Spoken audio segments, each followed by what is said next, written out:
Hai, Assalamualaikum everyone. It's your boy Liv again daripada Marjans TV. Selamat kembali ke channel aku. Thank you so much sebab klik video ni guys. Jangan lupa subscribe. Bagi mereka yang baru sampai, bagi mereka yang dah lama sampai, thank you so much. You guys are just simply amazing kerana support aku daripada mula aku buat benda ni sampai sekarang. Dan aku tahu setiap hari beribu orang yang baru tengok channel aku. So, welcome to Marjans TV. Pada hari ini, aku berminat untuk berkongsi dengan korang ataupun nak bercakap dengan korang tentang urban legend. Ataupun dia panggil apa, mitos urban. Kebanyakan urban legend ni adalah cerita-cerita seram. Cerita-cerita seram yang disampaikan macam turun-temurun. Dia macam cerita yang kalau satu tempat tu disinonim dengan satu buah cerita tu, dan cerita itu diceritakan berulang-ulang kali dari generasi ke generasi. Contohnya macam Volkswagen kuning dekat Karak Highway. Okay?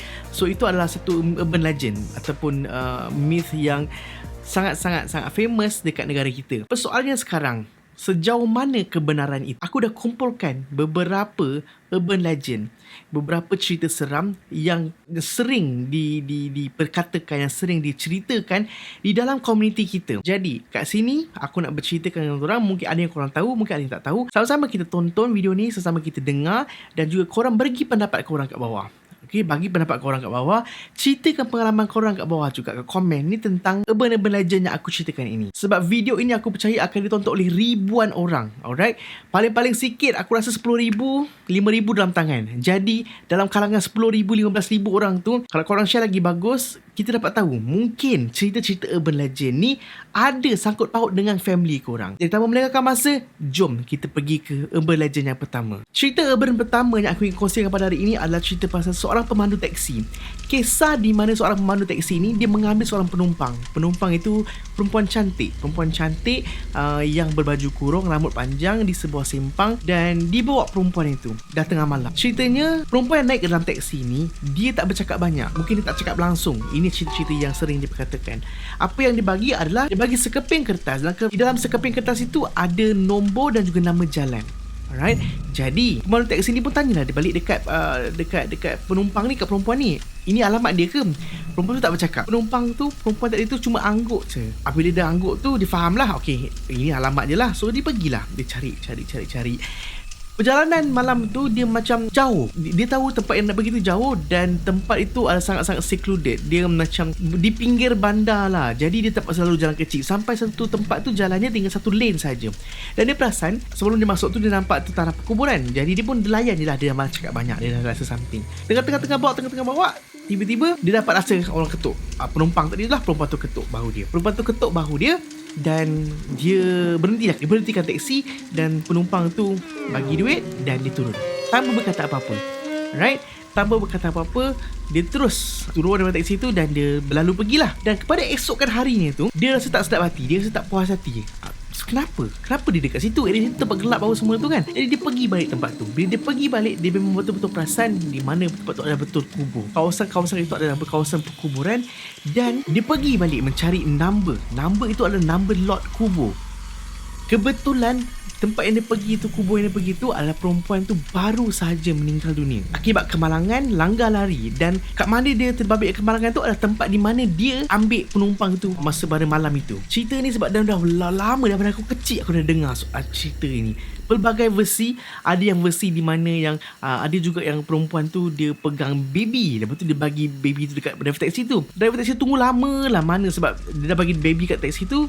Perempuan tu turun tak balik-balik. Dia rasa baby tu makin lama makin berat. Apabila dia tengok baby tu adalah actually batu nisan. Itu versi yang lain lah.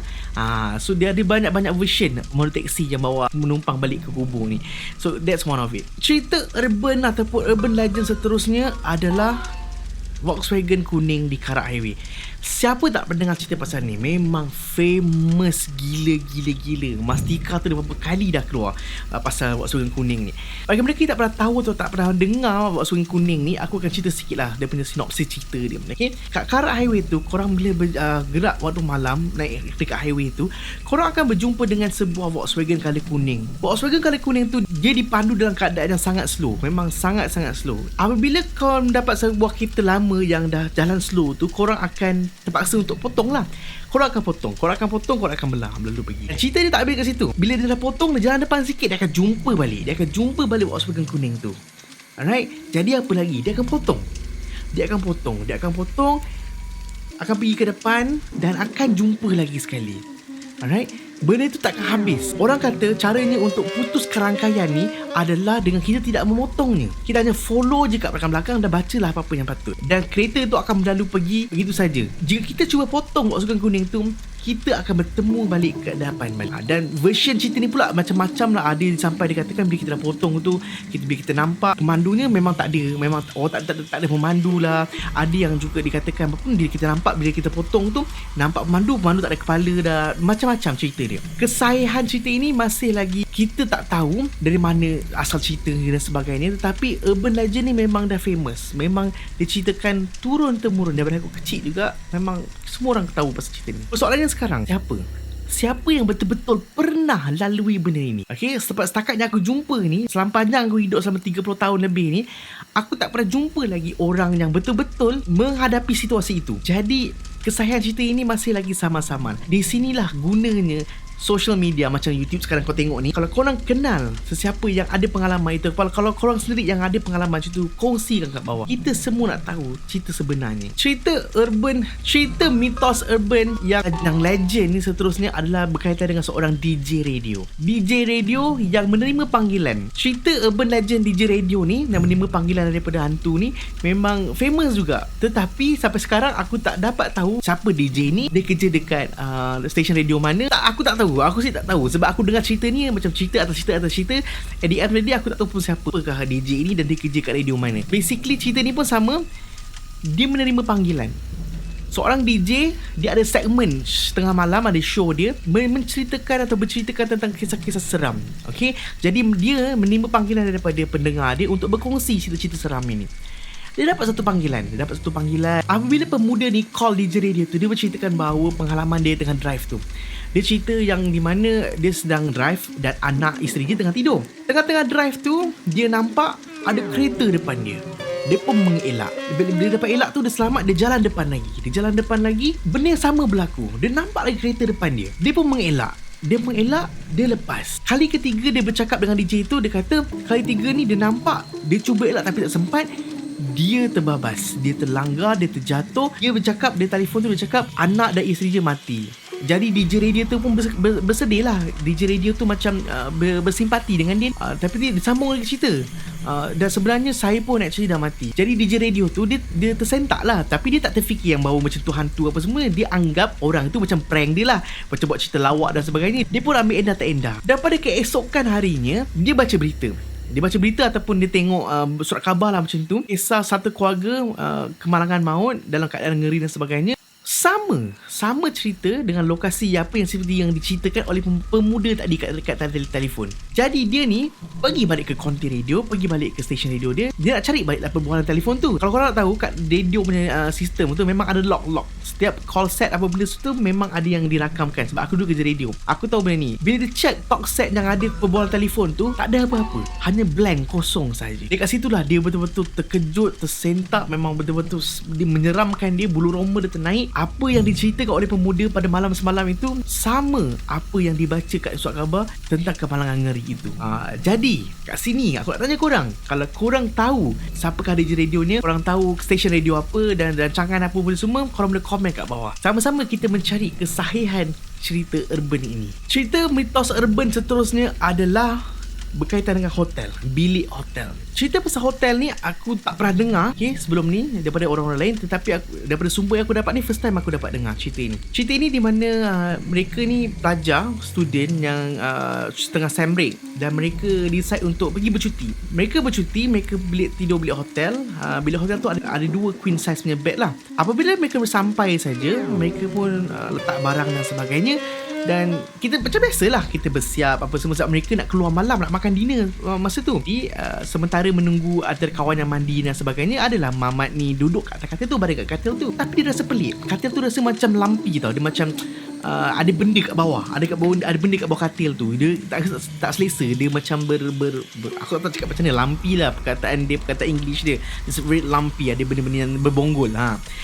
So dia pun macam, dia malah nak komplain banyak apa semua sebab mereka pun nak cepat nak keluar. Mereka pun keluar lah. Mereka pergi makan, pergi see attraction dekat tempat tu dan sebagainya. Dan mereka balik hotel. Apabila this group of kids balik ke hotel mereka, Dan mereka nak tidur dan sebagainya, mereka baring dan mereka rasa. Dan kawan dia juga tadi pun rasa something is not right dengan katil tu. Jadi mereka angkatlah katil tu dan tengok.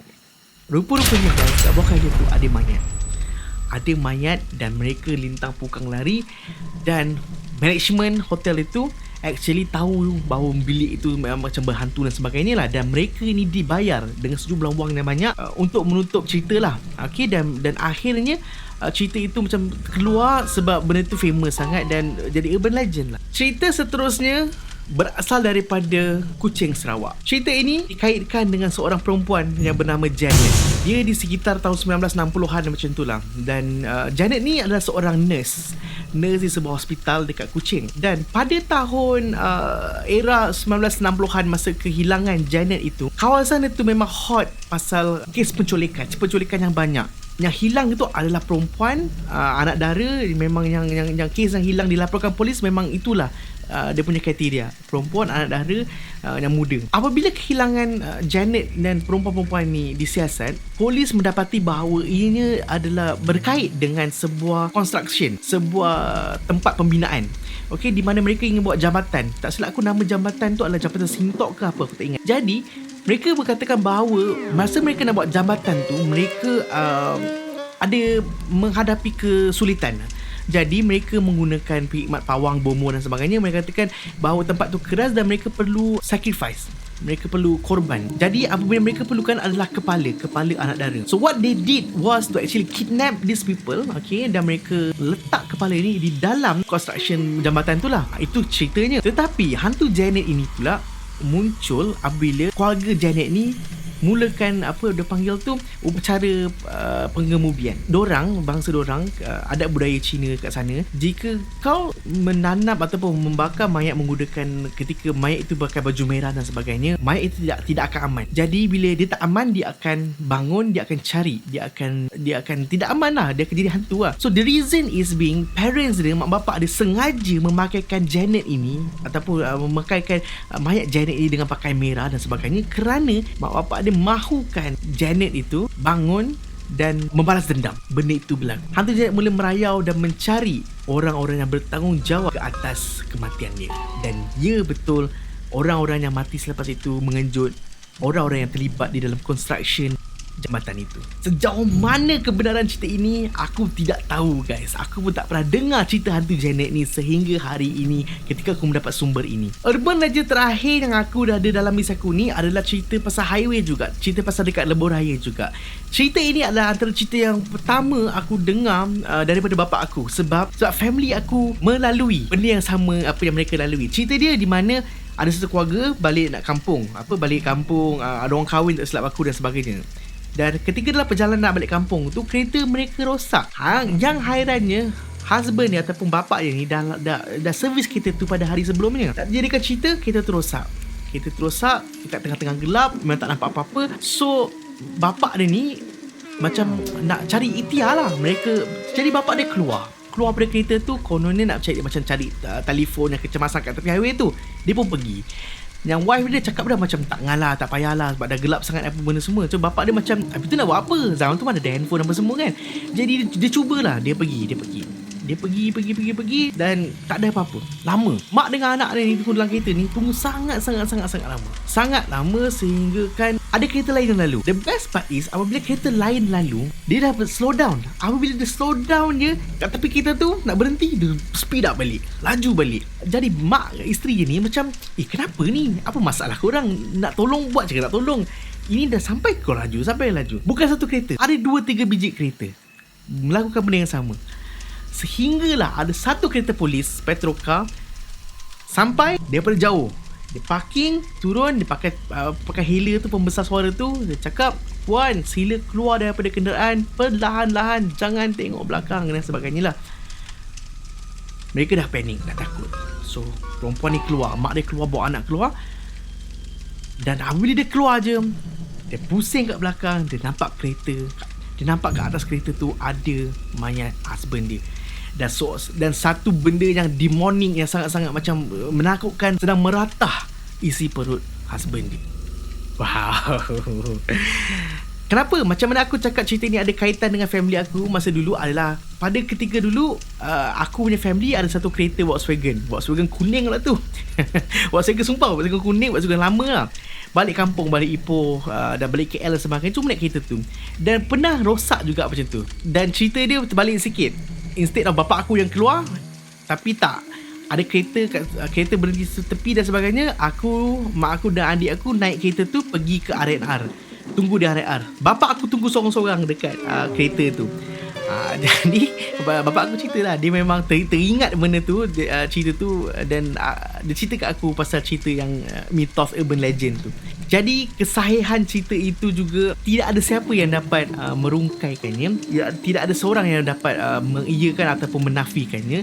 Kalau korang tahu atau korang ada pengalaman, korang kenal sesiapa yang actually yang melalui benda itu for the first hand, kongsi-kongsikanlah. So guys, itulah urban legend, cerita-cerita mitos legend yang ada dalam dunia kita di Malaysia ini. Dan urban legend ni juga bukan hanya kat Malaysia saja, dekat merata dunia, dekat mana-mana dalam dunia ni, tak kira negara apa, ada urban legend masing-masing.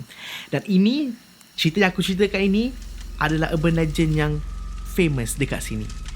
Kalau korang ada urban legend yang lain selain daripada aku cakap ini, kalau korang tahu, korang komen kat bawah. Korang ceritakan, korang kongsikan cerita itu, korang kongsikan urban legend itu. Dan mungkin satu hari nanti aku boleh buat video pasal tu pula, kita boleh dig deeper lagi. So guys, thank you so much for watching. Kita janganlah taksub sangat dengan alam ini, okay?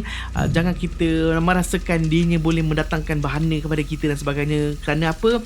Kerana sesungguhnya yang lebih berkuasa itu adalah Allah SWT. Kita ingat dan pegang itulah. Cerita ini disampaikan hanya untuk mengingatkan kita bahawa alam itu real, alam itu wujud. Tidak harus memperlekehkan benda-benda ini. Okay? So guys, thank you so much for watching guys. See you guys on my next video. Assalamualaikum warahmatullahi wabarakatuh.